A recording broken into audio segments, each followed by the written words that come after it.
Well, that marked the beginning of a tradition of children's broadcasting which has produced characters like Larry the Lamb and Andy Pandy, and programmes such as Blue Peter and the Multicoloured Swap Shop. This week, the BBC celebrates its Children's Diamond Jubilee with a television festival as well as an exhibition at the Langham Gallery in London.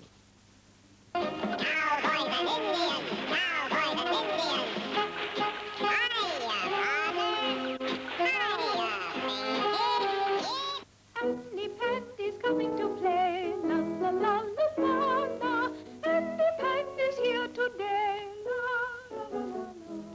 There she goes, up and down. I'm rather surprised that Tilly didn't want to get in too. And slowly up came the two funny little flower pot men face to face. There's something at this exhibition for everyone, including the Duchess of Kent. Her tour began with a look back at the early days, an old crystal wireless in a 1920s sitting room. And when she tuned in, she heard something much to her liking, a commentary on Wimbledon, 1923. Sounds very, very similar to what exactly goes on now. It actually sounds a bit slower, I thought. Then came a glance at Muffin the Mule in action, and well protected behind a glass frame, the original Sooty. The Duchess' personal favourite, though, is Paddington Bear, and she says she carries one with her everywhere. The exhibition opens to the public tomorrow. It'll remain open till Saturday week, and there's no charge to go in. Among the more modern programmes featured is Roy Castle's Record Breakers. It's been running now for 11 years, and a 12th series is on the way. I asked Roy Castle this morning which were his favourite programmes when he was a child. Well, I remember Just William. That was most important, to hear Just William each week. And then Romany. On nature tours, we had our nature study by a chap called Romany, and then of course I was allowed to hear Itmar and things like that, and Toy Town with Larry the Lamb and Mr. Grouser. The extraordinary thing about children's programmes is that you do remember them for the rest of your life, don't you? Oh yes, yes. I don't remember word for word, but that's really stuck with me, is the Just William and the nature tours. Now, as a presenter of Record Breakers, which has been a very successful children's show and has been running for 10 or 11 years now, what's been the secret of its success? Because kids are fickle.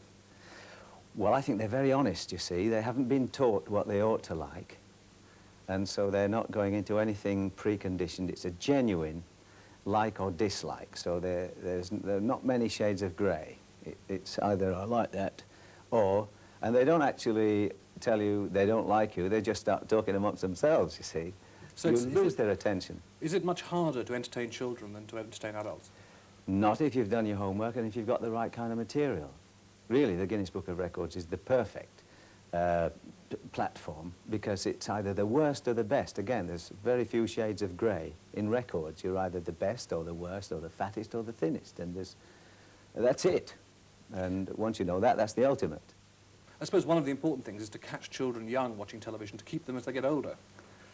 Well, that was good for me with Record Breakers, because now the 18-year-olds were 7 when the Record Breakers started, you see, so they were that's my lot, my 7 till 12s, and of course I thought that once they grew out of watching Record Breakers, I couldn't see it anymore because school was a bit later, they would possibly look at me as yesterday's old Uncle Roy. That's Uncle Roy, you know. You used to watch him. Well, of course, he's getting on a bit now. But I came across a few guys the other day. They were what you would call punk. They had got every appearance of being punk, and I thought, oh, they're going to give me a hard time, you know.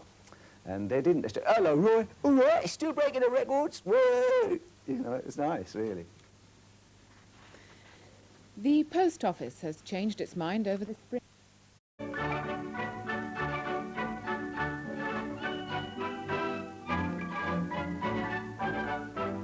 Years of BBC children's programmes.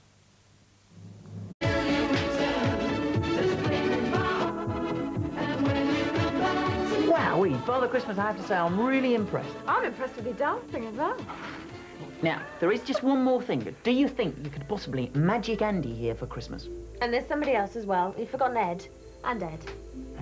Oh, come on, stop grimacing. Christmas spirit. Yeah, all right. Andy, Ed, stand by to be magicked. Ho, ho, ho! Wait, don't magic us yet, because we've got to do Children's BBC this afternoon, Simon, come on. Right, we'll have a mince pie waiting for you. Thank you very much. Hey, I can't wait. We're going to go there. Ed and I will be there tomorrow morning. Neither can you. That's great. Now, we're going to be there tomorrow morning, but of course there is Children's BBC this afternoon to be getting on with. There is, quite right. We have got, if you sent a Christmas blah, blah, blah message, we've got that this afternoon. Yes? Quite. OK. Good. And also at 3:15, earlier time than normal, we're here with Buried Treasures. Stop doing that, Ed. At 3:25 BP, and then I'll tell you this secretly, Masters of the Universe film's on, so make sure you set the video. Oi, oi, say bye-bye, that one there. No, you better look at the camera and say bye-bye. We'll see you later. Now, Slipper. Oh, could the special letter be a T urn? No, it's a B bob, as we join the contestants facing the challenge of general knowledge in Blockbusters.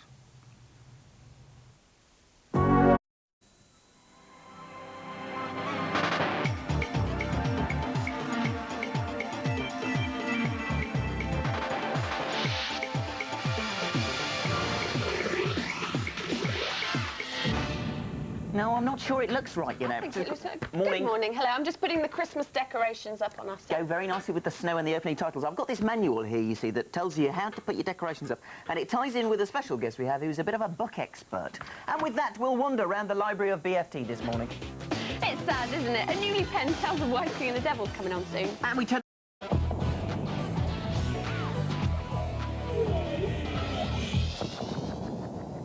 First on BBC Two, A Mouse in the Works provides another animated adventure for Bertha.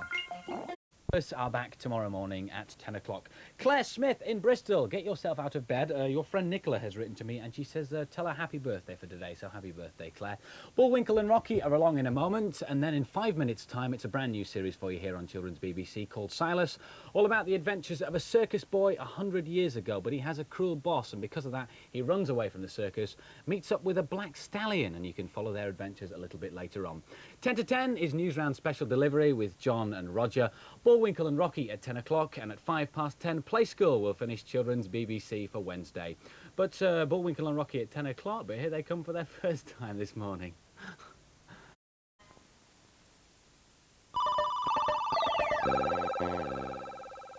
Tomorrow and tomorrow and tomorrow creeps in this petty pace from day to day, till all our with apologies to English students, I can't remember the rest of it. That was from Macbeth.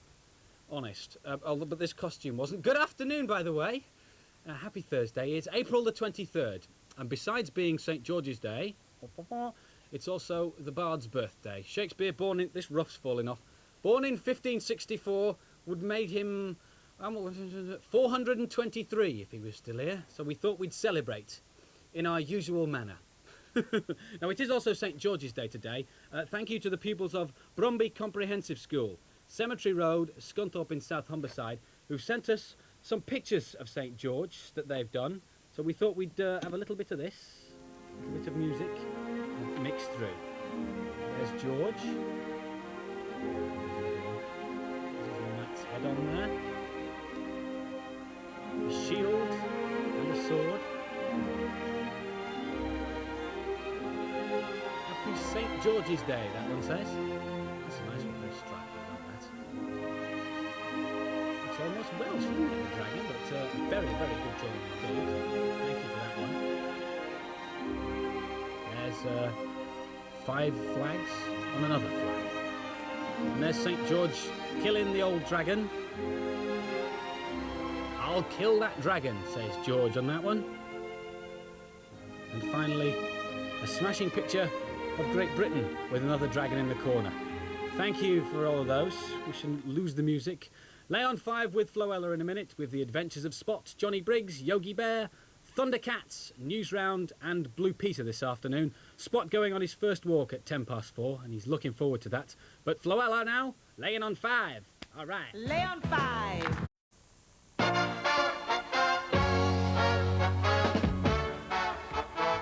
Yes, good afternoon. Welcome to Children's BBC. How you doing? Ed and I decided to have a quick game of tennis in the broom cupboard today. And look, he's got all these... I did a top... Oh, dear, look. Where's your racket, Ed? 15, love. Ouch, it's mine. It's mine. Hang on. Yes. Oh, Ed, have I got it, though? Have I got it? Oh, dear. Oh, dear. I hope you're feeling all right. We weren't here yesterday. Hope you didn't miss us too much. But we're back in a big way. We're playing tennis. We've also got the Move It. It's a new programme starting tomorrow, a new series. They'll be popping in. So the programmes look like this. There's Ewoks in about 6 seconds, the movie game, news round, and also Colour in the Click. But now, Ewoks, 50...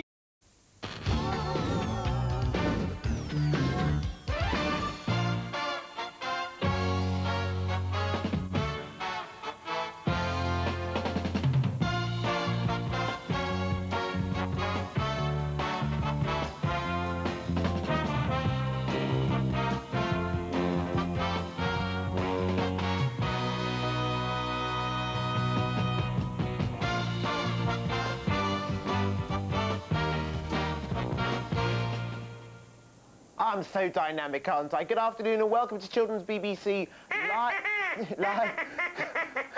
Yes, live from Wimbledon. As you can see, look out of the window, look, that's court 14 there, where they are playing a bit of... What have you come as? Edmund Lynham. So that makes me Andy Wright. Look, that's what Desmond Lynham looks like. Look, he's on the front cover. He's over there. If he's Hi, Des. I think he's a bit rude. He is a bit, but I'm sorry about this. Get it off. You can't do that with mine. No, exactly. Now, see? There we are. Take note, everybody. Take note. That went well. So, Des, this is it. I mean, thank you for having us, by the way. It's a pleasure. It's a pleasure. I don't know how you actually managed to know which channel you're on at what time. It's so complex. So we'll try not to be too much of a nuisance here. Apologise, please. What's he saying? I didn't get Did you not get duckies? No. I tried for it, but I failed at O-level. Well, I think it's been introduced as part of the GCSE curriculum. Oh, good. Only ever since he's been on television. Yes. I might become an elderly student at it then, don't I? This afternoon on CBBC, I shall tell you what we have. Rupert is back in a major way in about 20 seconds' time. He'll be hotly followed by Yogi's Treasure Hunt. That's at 4:15. A brand new series of Expo returns after that. Of course, Juliet will be here with new... Semi-final. And we're responding by taking you through a day in the life of the broom cupboard. As long as it doesn't cost too much.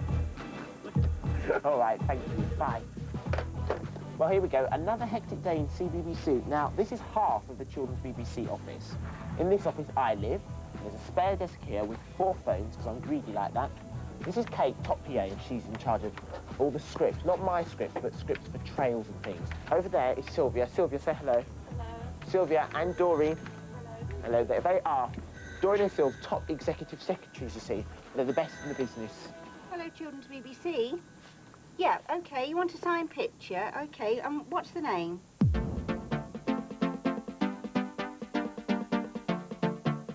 Well, it's about this time every morning, but I look at my one letter, have a cup of coffee, and Ed sorts through his mountain of fan mail. Now, Ed, how many letters and pictures have we had today? 5 million, of course. Slight exaggeration, if you know what I mean.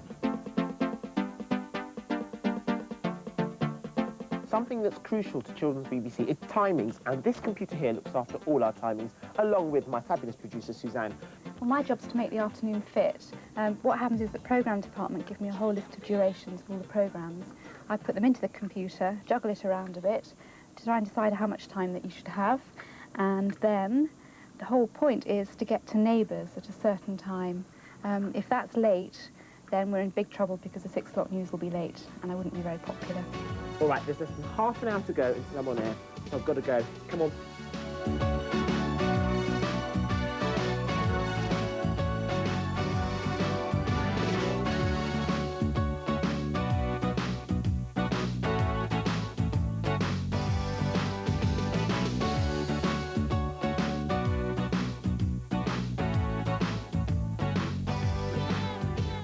Has he not turned up?